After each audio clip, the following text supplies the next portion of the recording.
السلام عليكم، كنتمنى انكم تكونوا بخير وعلى خير. في هذا الفيديو غادي نتعرفوا على المدرسه الوطنيه للفلاحه المتواجده بالمدينه ديال مكناس اللي هي لينام. غادي نتعرفوا على اشنا هي الدبلوم ديالها، مده التكوين، كاع داكشي اللي غادي تحتاجو. بالنسبه لهاد المدرسه الوطنيه ديال الفلاحه، كتعتبر من بين احسن المدارس العليا العموميه بالمغرب، تهدف الى تكوين مهندسين دوله في مجال الفلاحه والزراعه. فين كاينه بالضبط؟ كاينه في المدينه ديال مكناس فقط. مده التكوين 5 سنوات. نوع الدبلوم ملي كتكمل هاد 5 سنوات يعني كيكون عندك دبلوم مهندس زراعي. البكالوريا حرة كذلك مقبولة أنها تلجأ لهذه المدرسة، يعني شخص اللي خاد الباك باك ليبر يمكن ليه كذلك أنه يعني يلتحق بهذه المدرسة العليا ديال الفلاحة والزراعة.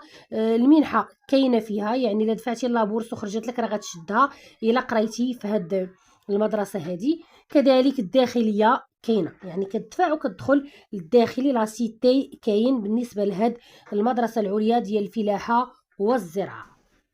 غادي نتعرفوا دابا على التخصصات اللي كاينه في هاد السلك. الهندسه كاينه زراعه الاشجار المثمره، هندسه الاقتصاد الزراعي، يعني فيها حتى هي دي بغونج، كل واحد كيتبع التخصص اللي بغى.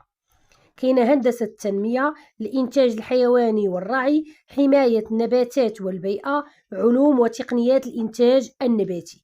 يعني مني كتدخل وكتبدا كتقرا في هاد المؤسسه هذه، من بعد كتبدا كتخصص، وكل واحد كيتخصص على حساب الميولات ديالو والرغبه ديالو.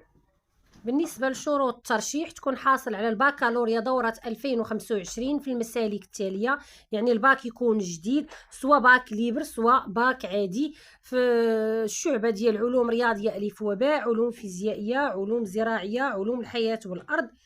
كذلك باك مهني في تسيير الضيعة الفلاحية مقبول، والسن ما خصوش يتجاوز 23 سنة. بالنسبة لمعدل الانتقاء ديال السنة الفارطة 2024، باك علوم الحياة والأرض الزو على 15.90، علوم فيزيائية 16.43، باك علوم رياضية 15.61، وبالنسبة لباك علوم زراعية الزو على 12.02. هذه هي عتبة الانتقاء ديال السنة الفارطة. بالنسبة لمراحل المباراة، كيكون انتقاء أولي بناء على معدل البكالوريا، من بعد كدوز اختبارات كتابية في المواد التالية: رياضيات، العلوم الفيزيائية، علوم الحياة والأرض.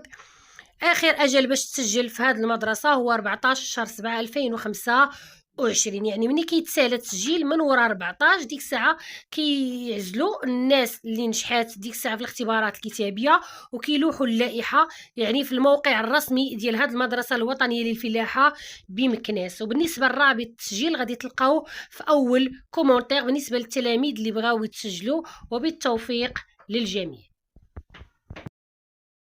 لا تنسوا الاعجاب بالفيديو والاشتراك في القناة.